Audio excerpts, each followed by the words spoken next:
Bonjour à tous, nous voilà dans une nouvelle édition de l'Aqua Mag avec David bien sûr. Bonjour Patrick, bonjour à tous. Alors David, aujourd'hui on va parler d'une pompe qu'on ne peut pas appeler pompe de brassage, on va parler de pompe à vagues. Oui, on va plutôt appeler ça pompe à vague en traduisant le terme que le fabricant a utilisé effectivement. Alors le principe, quel est-il? On a un moteur qui ressemble un petit peu à ce qu'on a déjà pu voir, qui existe sur le marché déjà depuis longtemps, c'est-à-dire des pompes qui déplacent énormément d'eau avec de bonnes crépines sans gros danger pour les animaux qui sont dans l'aquarium. Et une hélice assez particulière qu'on voit là, donc, mais c'est un petit peu le même style aussi que ce qu'on connaît jusqu'à maintenant. Là où c'est différent, c'est où c'est vraiment quelque chose avec le petit boîtier qu'on voit ici maintenant, qui est étudié pour fonctionner de manière intermittente. C'est-à-dire que qu'est-ce que ça fait? Elle se met en route, elle s'arrête et ainsi de suite. Ça a pour effet de créer vraiment un déplacement dans l'aquarium et on obtient vraiment quelque chose qui ressemble à des vagues. On verra tout à l'heure sur un aquarium en fonctionnement, c'est assez spectaculaire. Mais il faut quand même faire attention de ne pas mettre cet appareil à fond, surtout si on a un niveau d'eau qui est très élevé. Ah, absolument, ça déplace de plusieurs centimètres le niveau d'eau, donc automatiquement il est important de prévoir ça. Bon, évidemment le boîtier permet de régler, mais il faut quand même faire attention, effectivement, si votre niveau d'eau en temps normal il est à 1 cm du niveau de l'aquarium, ce n'est pas une bonne idée, vous allez avoir envoyé l'eau à l'extérieur de l'aquarium. Dans ce cas, il y a intérêt d'avoir une très bonne raclette. Bonne raclette, voilà.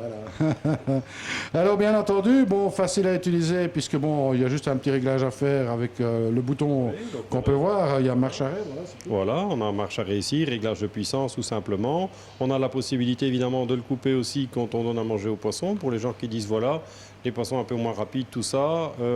On appuie sur le bouton, automatiquement il y a un timer intégré qui fait que la pompe s'arrête. Donc ça c'est un point important. Pour le reste, au niveau du réglage, c'est effectivement tout simple. Alors c'est livré complet avec un transfo. Et alors une chose que je vais encore montrer maintenant, c'est que pour la fixation, c'est aussi très bien fait, c'est-à-dire qu'on a un système d'aimant. Ce qui fait qu'on peut la mettre pratiquement où on veut, sur une épaisseur de verre qui va jusqu'à 15 mm.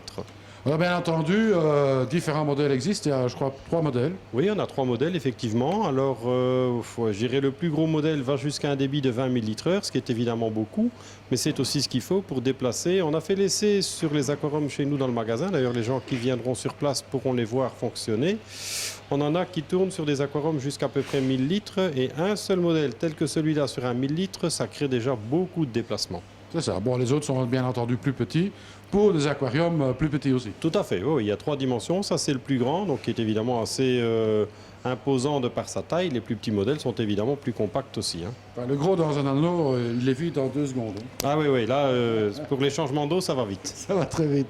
Eh bien voilà, je crois qu'on a tout dit sur ce nouvel petit appareil. Donc, pompe, pas de brassage, pompe à vagues. Oui, c'est en complément, donc on ne peut pas dire que ça remplace les pompes de brassage, ce n'est pas le cas, mais ça crée réellement un déplacement d'eau dans l'aquarium à des endroits qui sont difficilement atteignables autrement, comme c'est vraiment toute la masse d'eau qui se déplace, y compris à l'arrière du décor, on a ce déplacement. C'est ça.